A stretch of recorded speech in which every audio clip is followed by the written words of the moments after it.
आणि काय झालं की भारत सरकारनं जी एक ऑर्डर काढलेली आहे त्याच्यामध्ये त्यांनी सर्व कंपन्या ज्या आहेत त्या ऑइल कंपन्यांना म्हटलं आहे की तुम्ही जे घरगुती वापराचा जो वायू आहे त्याच्यावरच पूर्ण लक्ष द्या, सोडली त्याच्यावरच फक्त लक्ष द्या, तिथे कुठे कमतरता होणार नाही. आणि त्याच्यामध्ये बाकीचं त्यांनी जे आहे कमर्शियल याच्याबद्दल तसं काही म्हटलेलं नाही.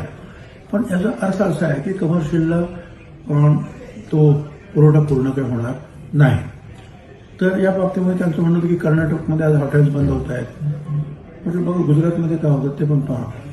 तर त्यांनी म्हटलं की आम्हाला एवढं करा किंवा एकदम बंद करू नका, 25% बंद करा वगैरे वगैरे.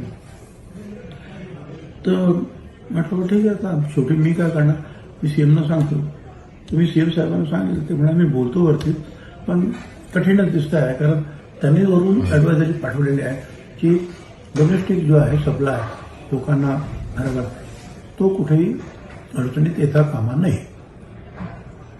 तर मग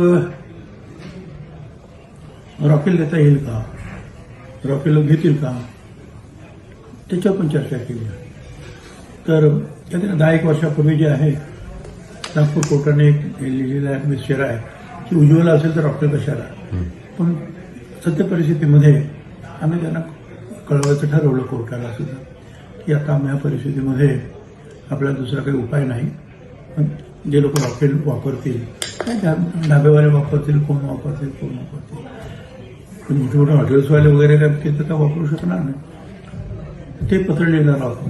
आणि दुसरं म्हणजे मी त्या हॉटेलवाल्यांना विचारलं तुम्ही रॉकेल वापरणार का, ते म्हणा आम्हाला सगळा सेटअप चेंज करावं लागेल.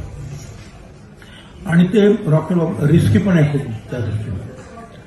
तर हे असे सगळे प्रश्न झाले. तर सीएम म्हणाले भाऊ मी बोलतो वरती कसं काय आहे ते. आणि दुसरा प्रश्न होता कांद्याचा आणि मका.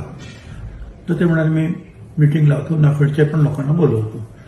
आणि मग त्याच्यासाठी त्या भुसे साहेब होते, त्याच्यानंतर राहुल अय्यर होते, बोरसे म्हणून आमदार ते होते, हे होते आपला बनकर, दिलीप बनकर होते. अशी सगळी मंडळी होती. आम्ही किंवा कांद्याच्या बाबतीत काहीतरी करा. त्या सगळ्या अशा अडचणीत म्हणे बघू आता काय करता येईल ते.